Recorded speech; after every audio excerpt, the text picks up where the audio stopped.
familiar faces and some new faces as well. So I will start up. Let's just do some introductions and let's say our names, pronouns, and maybe our experience with capacity building. Welcome, Anne. And so my name is Emiko, and my pronouns are she, her, and my experience with capacity building has actually just been at, I think, at SVP since I've been here 3 years. I was on the nonprofit side for everything leading up to that. And so I think while I was doing capacity building, it wasn't a word for it. We were kind of getting by. Maybe so that's my experience. And I'm gonna pass it to Amanda. Hi, I'm Amanda. My pronouns are she, her. And my experience with capacity building is that this past year, I became one of 2 lead partners for our grantee STEM Paths Innovation Network. And we had challenges to start with. You know, I had an idea about capacity building, and I guess it didn't occur to me that our grantee might have a different understanding about capacity building. And so, you know, this sort of that step back, rethink this. And I discovered the article on transformational capacity building. And it was very eye-opening for me and really helped me adjust my thinking and come up with, I hope, what is a better plan for working with our grantees. So Ananda, I'm really excited to hear what you have to say. And I'm really, really glad to meet you. And Anne, I'm sorry. Hi, my name's Anne Katahira. Use she, her pronouns. Emiko, did we know each other like 25 years ago from something? I've not seen you since, I think so. Possibly the service board? No? Okay, anyway, another time. So let's see. I'm just finished facilitating meetings, so I apologize. I'm a little flustered, but I have had many different hats over the years, and both in the nonprofit side and on the funder side, and as a consultant, mainly to, not exclusively, but mainly to philanthropies currently. And there's probably not a single project where capacity building is not at least underneath what we're actually talking about. And so, but I think it's one of those just even terms that a lot of people have a certain way of thinking about that feels really stuck. So I was just very intrigued about how we're talking about it here today. So thanks. And how about David? Hi, I'm David. I use he, him pronouns, and I've been doing capacity building for nonprofits for about 15 plus years, doing a lot of technology, volunteer projects, some through social venture partners, some through connections I've made on my own. So yeah, that's me. How about Antje? Hello there, Antje, she, her. Well, interestingly, I don't totally know what capacity building means, to be honest. I've heard this now in several contexts, but it's a little bit unclear to me what it means, although my hunch is that once I understand what it means, I will realize that I have been part of some capacity building in working with nonprofits, etc. But again, what it exactly means is a little hazy to me. So that's why I'm here. Great. And Wakana, would you, we're just sharing our names, our pronouns, and if we have any experience with capacity building. Oh, I think you're on mute. Oh, okay. My name is Wakana Yamaguchi. I came from Japan, and then my pronouns is she or her. I'm interested in like environment, climate change, and saving environment. Yeah, that's this. That's all. Thank you.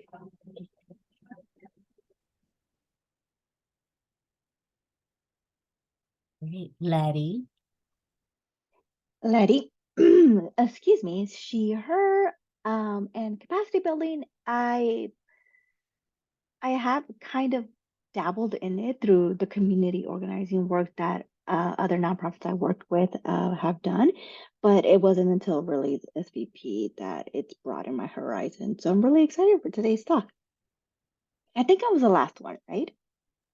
Non, we have, oh, excuse me, I'm gonna get something right there. Ananda, who I think that is a great way to segue into you and introducing yourself.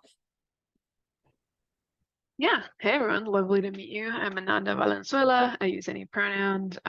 Actually, my first taste of capacity building in college, I studied organizational development and institutional ethnography. Ended up doing a consulting project for a small nonprofit in Boston. And sort of coming out of that, I ended up at TSNE in Boston.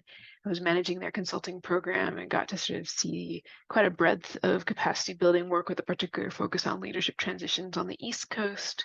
I went from there to RBC, now rooted in vibrant communities here in Seattle, where I served as managing director and then interim executive director. And RBC does capacity building for BIPOC-led and serving nonprofits in the greater Seattle area. And then since I left RBC, I've been doing interim executive director work and consulting with a particular focus on alternative leadership models, different ways of holding power and decision making, and executive coaching. So yeah, I'm very excited to be here with you all and kind of have it be really a dialogical space. You know, we purposefully didn't structure this as like a presentation or a training, but rather a space to be in dialogue and to make it as useful to you all as we want. So it's gonna be a fun little experiment that we're playing with in terms of format today. So I'm gonna very briefly speak to the article. I know that was a lot of folks have already engaged with it quite at length, and so I'm not going to go into extreme detail, but just really briefly share the key points to it. I'm going to create some space for Q&A after sharing that, and then we're going to drop into small groups, have some interesting conversations, and then come back out and kind of end in a dialogical space as a large group. So that's the arc for today. And I put the article in the chat just in case anyone likes having it in front of them. So yeah, you know, so speaking, you know, someone was like, what even is capacity building, right? And it's just sort of a complicated term that at the end of the day, from my perspective, it's about strengthening people and organizations, right? To give folks tools, coaching, skill sets, what they need in order to do the work more effectively together to move us all towards transformation, right? Moving in a better direction. So within that, at RVC, you know, we just did a really deep dive into like, what the heck do we even mean by capacity building? When does it work? When does it does it not? And how do we really take a big grain of salt with sort of the conventional concepts of capacity building and like the one right way mentality about what you're supposed to do as a nonprofit? And in that sort of dialogical space as an organization and learning together alongside a lot of other organizations, what came out was this article, right? These 7 concepts. And so just to briefly name them, right? So first, starting with trust, right? Like that the work moves at the speed of trust. And if we don't have that trust built, we're not going to get far. And that one's like such a basic one, but it always comes back to that, right? I come into an organization, there's all this drama, and someone will come to me complaining about someone. I'll be like, oh, did you talk to them about that? And they're like, oh, no, I haven't talked to them about that. Like, I don't trust, like, we don't have any good relationship here. It's like, well, yeah, of course you have problems with them, you know? So having that kind of moving at a speed of trust and from a culturally resonant perspective, right? To slow down and see people fully kind of be on our own equity journey and fully see someone else in the truth of their identities is a crucial starting point. You're just not going to get very far without that. And it's just hilarious and sad, right? How many times the problems I see just come right back to that. Like, oh yeah, you two just aren't talking to each other and don't trust each other, what you're saying. The second pillar is about looking at the underlying patterns of behavior, really looking at history and culture. You know, I think that if we look at situations sort of in a vacuum, we're losing the context that helps us paint a full picture of the why. I really appreciate Michelle Giselson kind of introducing me to the concept of ghosts in the system, right? Things from the past that continue to haunt us into the current day. And so if we don't understand the ghosts, if we don't understand the past that people carry with them to the present day, we're not really going to be able to help them shift and change towards the future. So both in terms of the specific drama from individuals and organizations, and also the deeper kind of traumas and legacy, history, ancestors that an organization has that continue to impact their present day. So getting that context is really crucial, and that's a natural intersection with the trust building, right? To start learning and understanding that context as you're building trust. In the third realm, we work with a lot of grassroots organizations at RVC, and we just saw that constant churn of doing too much with too little, and like feeling really guilty about not doing everything that communities need them to do. And so we really landed strongly on this concept of specialist, not generalist. Not to say that it's not okay when you have sort of like a come to me and we'll figure it out together mindset, but rather to support nonprofits in fundamentally thinking about right sizing, right? That there's not to not be on this constant cycle of growth and needing to forever scale, but rather helping organizations like walk side by side with them to ask that deep question of what is our right size? What are we trying to do in the world? And what's the organizing function that will get us there instead of trying to run in all directions at once? And then the fourth pillar, is about network building. And I love just thinking about that as the concept of like leaderful networks, right? That one visionary, charismatic leader is not going to fix all of the problems that we have in the world. Like that's just unrealistic.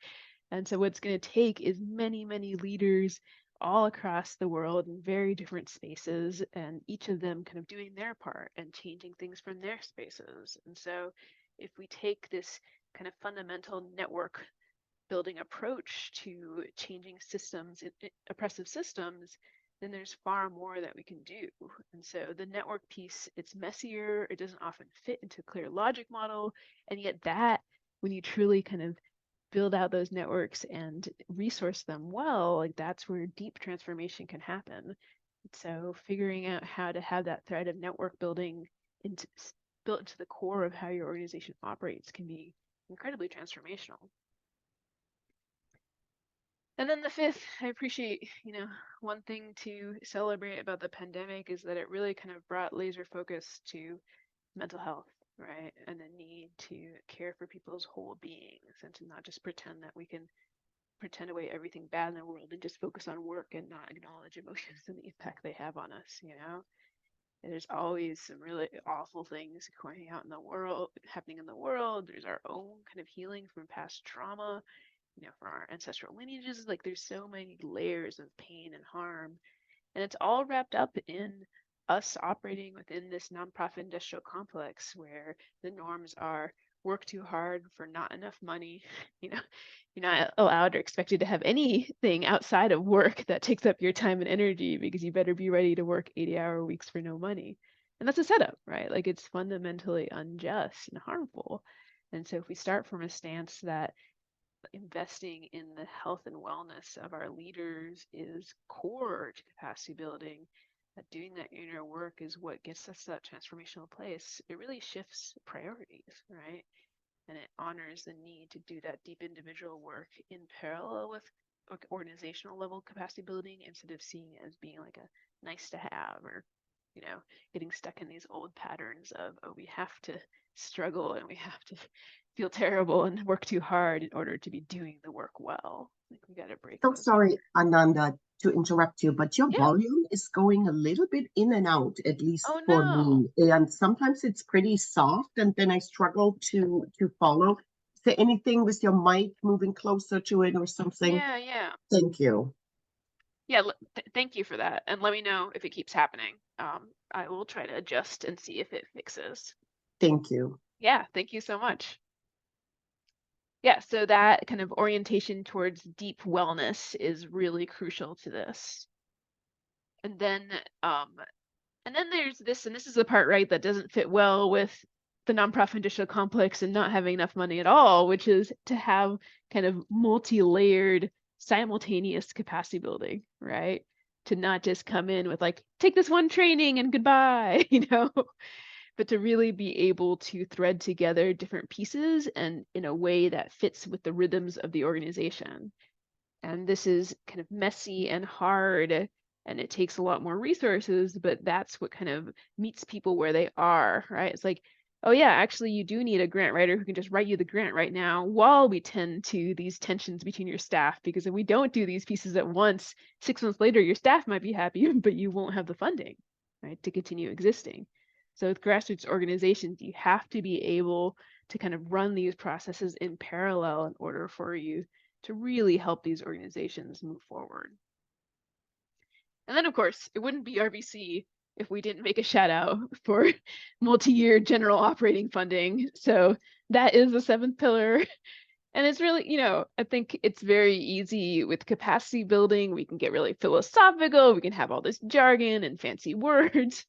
And we can then lose track of the fact that at the end of the day, these organizations need to pay their staff well so that they can serve their community. And you've got to start with that unrestricted general operating funding in order to have that strong foundation so that folks aren't coming from a place of scarcity and trying to engage in capacity building work. I think we can do a lot of harm when we come into an organization and we're like, okay, this is how it works. You're going to have all your staff 14 hours each month for the next 6 months doing all these trainings and all these activities. And that can really lose sight of the fact, well, these staff are all working 50 to 60 hours and no one is getting paid enough and there's no benefits. Like there's a fundamental rub there. It's going to be a setup. It's going to continue to be a really rough place to work, no matter what fancy capacity building you do, if it's not properly resourced. So yeah, I don't want to be talking at y'all forever. So I did want to just briefly name and kind of center those 7 pillars, but I'd love to create a little bit of space for Q&A before we shift into some small group conversations. So does anyone have any questions for me?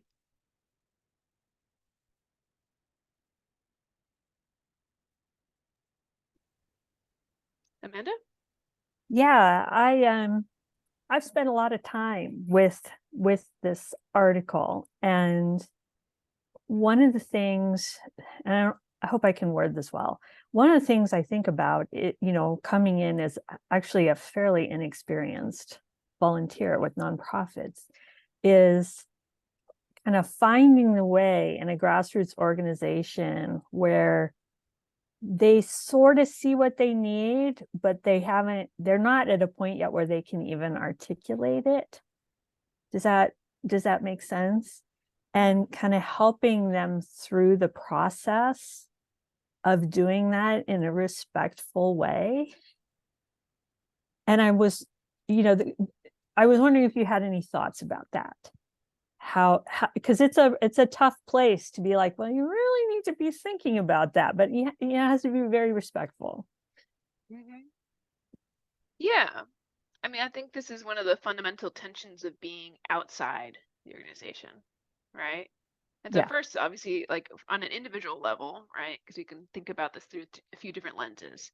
Individually, it raises the question for me of, you know, is there a deep trusting relationship between you and your point where you're able to just say to that person, hey, do you see this is the problem? Do we agree at least, even if the organization doesn't, right? And so there could be like an individual trust issue.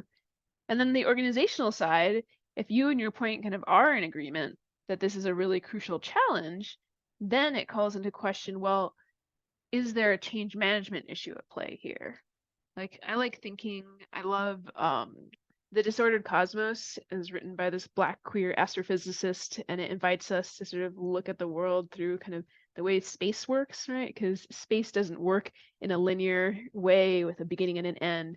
Space operates in cycles and curves, right? And so I love thinking about capacity building as operating in cycles. And my classic cycle that I use as a framework is learning, going to strategy, going to action, right?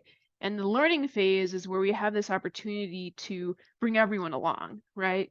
So that giving spaces where staff themselves are saying, these are the problems, this is what's wrong, and using facilitated formats where they say for themselves what you're seeing on the outside.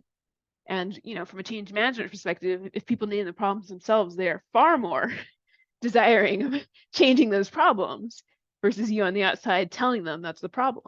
And so if you can bring facilitated spaces, you know, with the kind of allyship of your point person in the organization to have all staff naming and identifying problems and kind of some sort of learning phase, then that's a natural flow to like, let's make some strategic decisions and prioritize and say, this is what's core, this is what needs to be changed. And then to move into that action phase of actually moving forward, changing the things that need to be changed and kind of going back through that cycle, right? So hopefully that's helpful. Like there's not kind of one answer, and it depends a bit on sort of where the tension is here, where Right. that's happening, but it's not actually moving.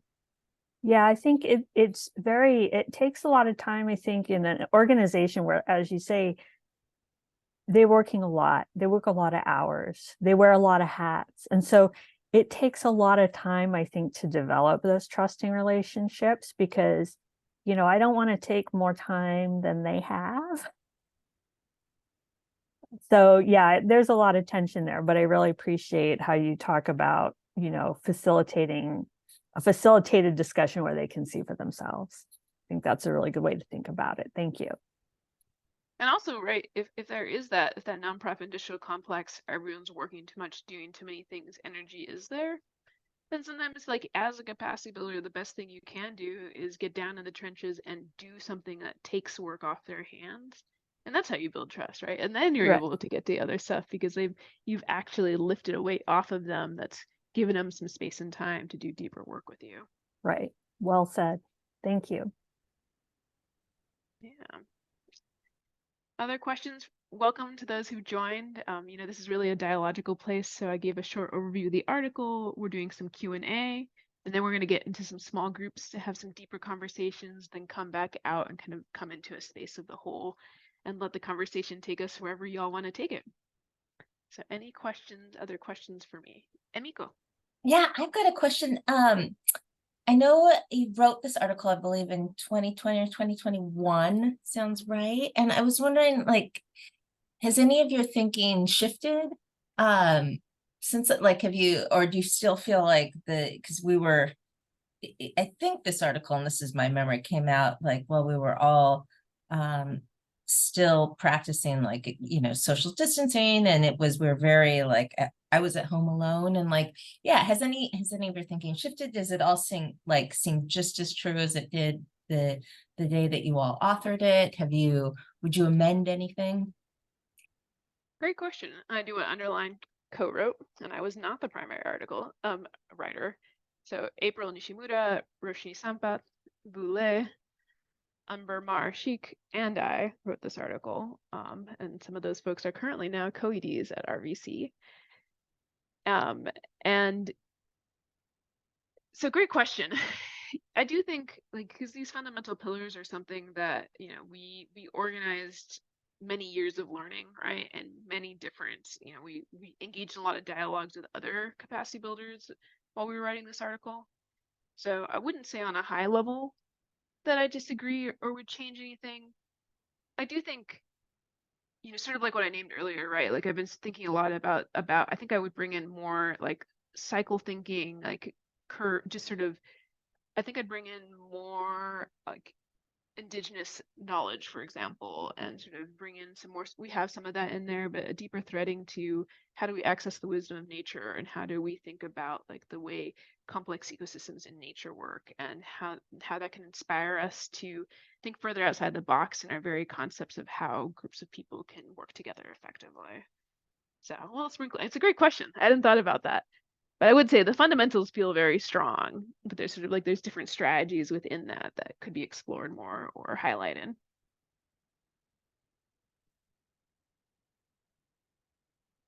Any other questions before we go into some small groups?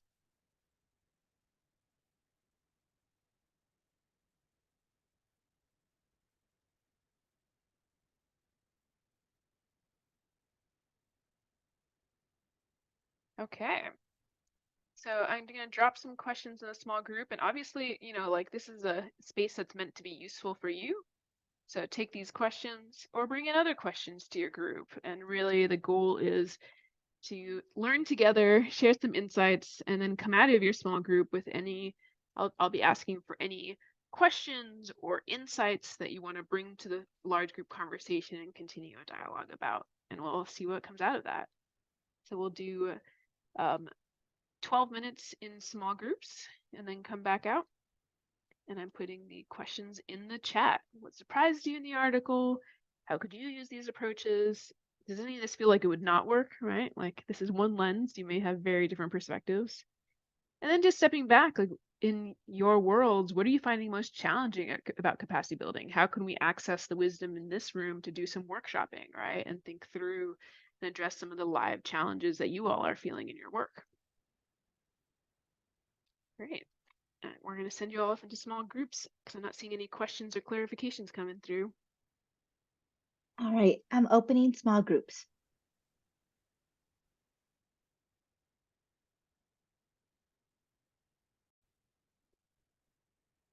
Welcome, welcome. So yeah, I'd love to just deal around and not a report out of everything that was covered in your small group conversation, but really just like a couple whether a couple key insights you want to share with a group or questions that y'all are sitting with that'd be good to bring back into this group, into this dialogue space. Who wants to go first? My group, can I go first? I talked with Amanda and Anchor, and then we talked about mainly talked about the challenging, and because we think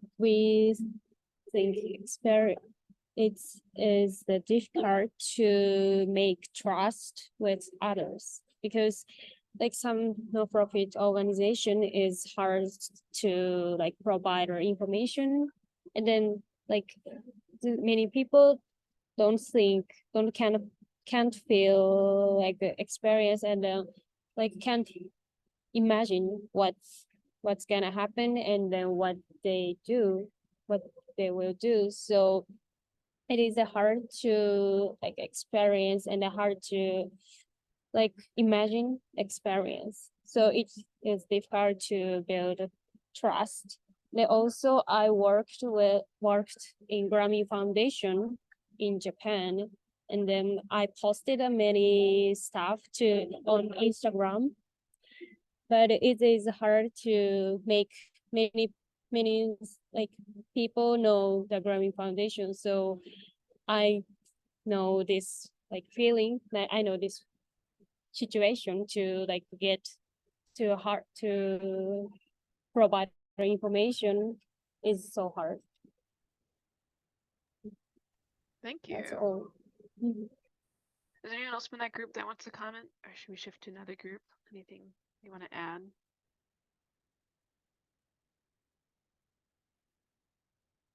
I'll just add that, you know, part of what we talked about was just that being, you know, again, kind of like my question earlier, they're being so busy, the staff is so busy, there's so much to do, that it really, as coming in as volunteers, I think what we as SVP partners need to learn is just patience, right? Just really adjust our expectations about how long it's going to take to develop these relationships. So, Anja, do you want to say any more? No, I think that really represents the conversation we had. It was good. It was, yeah. It's great. Such wisdom. I love that. The deep patience is crucial. How about another group? Any key questions you're sitting with or insights that you want to name to the full group?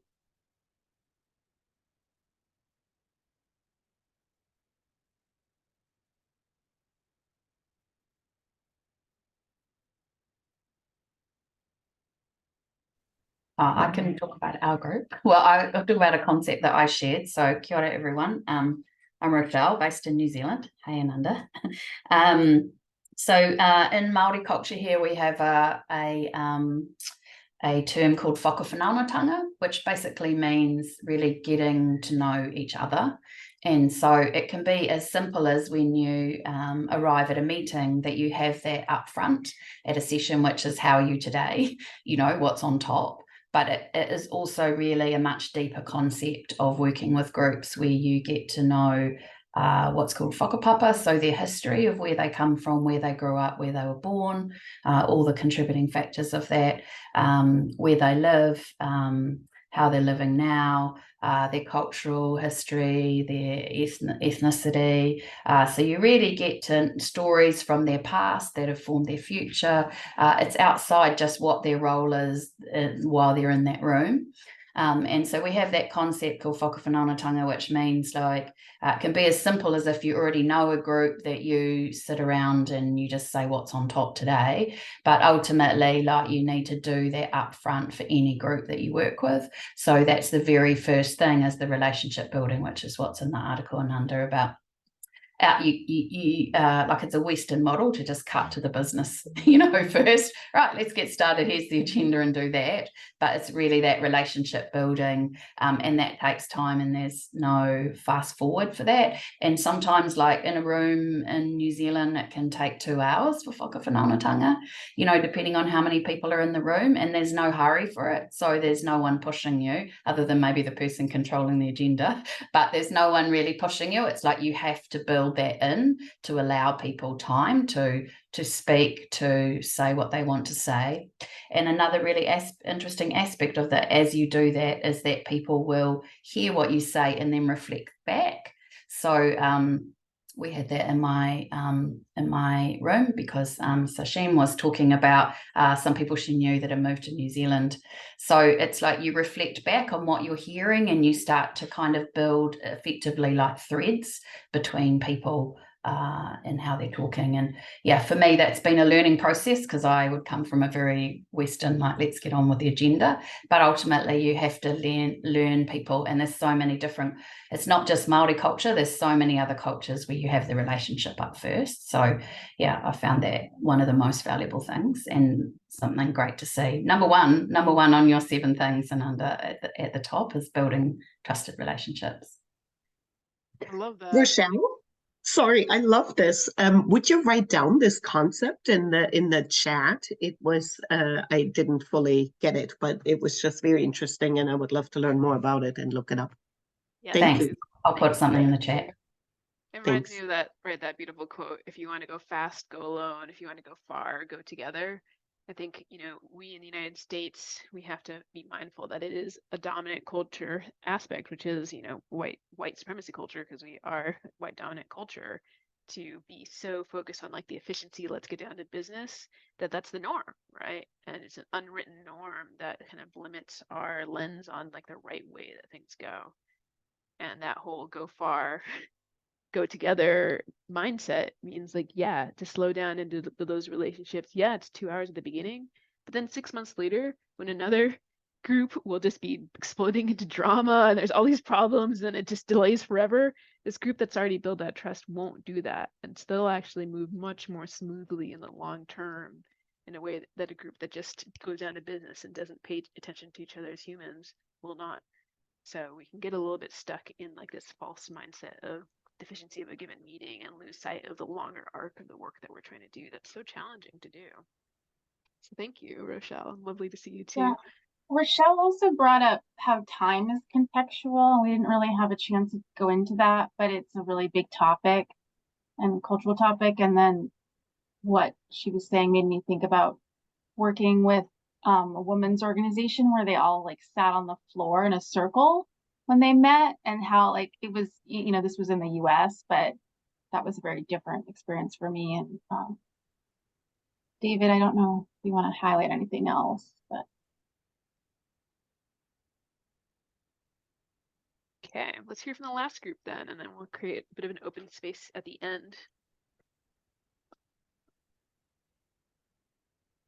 Anne, do you want to do it?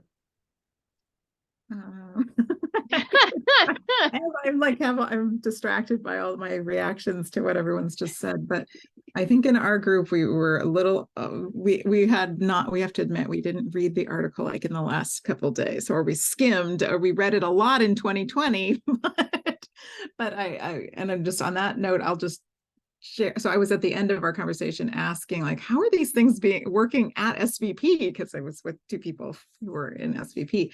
And we didn't have enough time, but I do, it was, one of the things I was asking, that Braden was mentioning just about, I guess, related to the last piece around sort of the classic conflict with or tension between funder and nonprofit about in the past about the cost of overhead and those kinds of things. And so the importance of, general operating support, multi-year funding, all that stuff. I was wondering how SVP in particular was thinking about just the number 5 of the investing in inner well-being and the growth of leaders. Because I know that in my world, in various spaces, sometimes that's totally embraced, just like, general operating support has been over the years by some. And then in other spaces, it's seen as a little like, okay, I'll say that's good, but I'm going to say, oh, that's such a waste of time. Who needs a sabbatical? Who else? That kind of stuff. So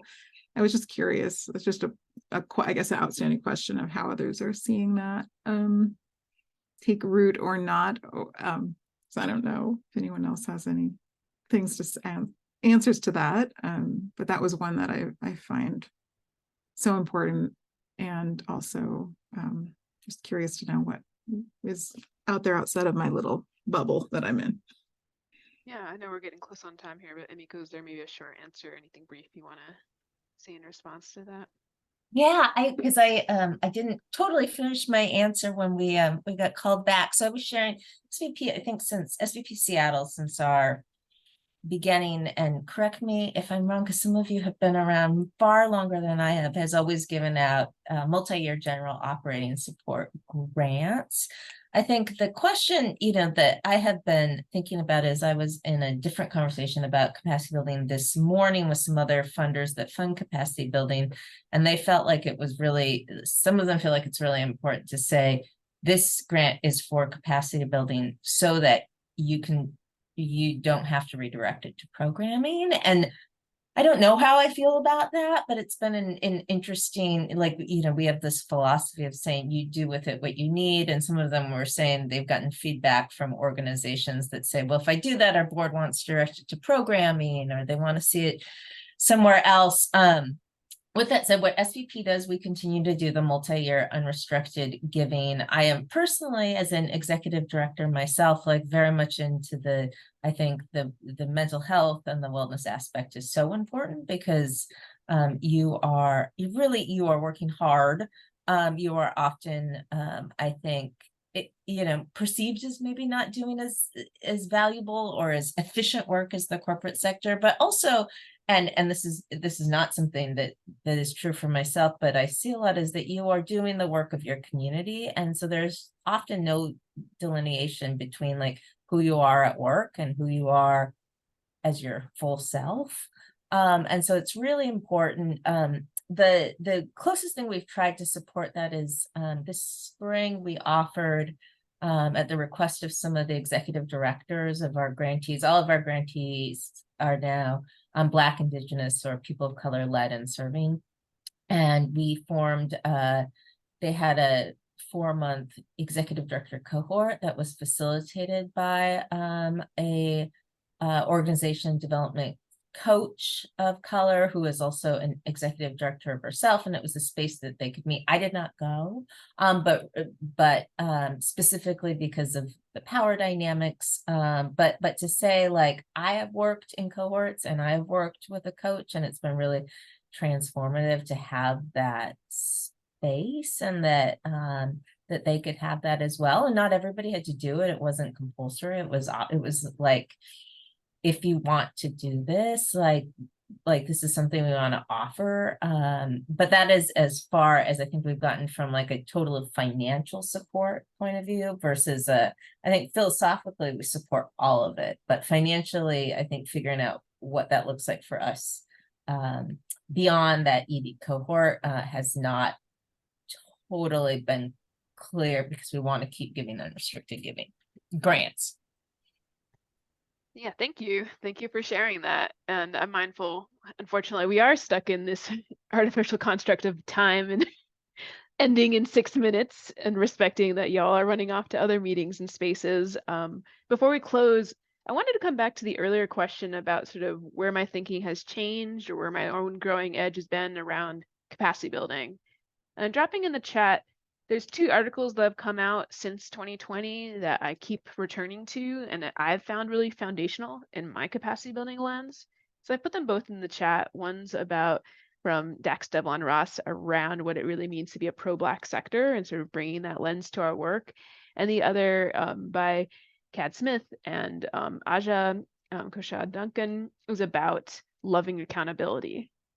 And just to speak a second, you know, I think that we have a bit of a habit of sort of like, what's the new shiny thing? We're going to run with it. And what the downside to that is that in the same way, like earlier we talked about either or versus both and thinking, you know, a through line for me, whether you call it polarity management like fancy capacity builders do, or you call it both and thinking or a pendulum swing, like this fundamental piece around we don't want to go too far in one direction where it's like, this is the one right way, this is what good capacity building looks like. But we have to sit with that complexity of that both and. And for example, one of those tensions is that, say, the concept of inner work and healing, how do you balance inner work and healing with serving your community and doing the work, right? And I've had some really challenging situations come up where people are putting those 2 things in conflict with each other fundamentally and framing it as needing to choose one or the other instead of walking that both and path and having a limit to how far you go. And really, like, I love that orientation of loving accountability, right?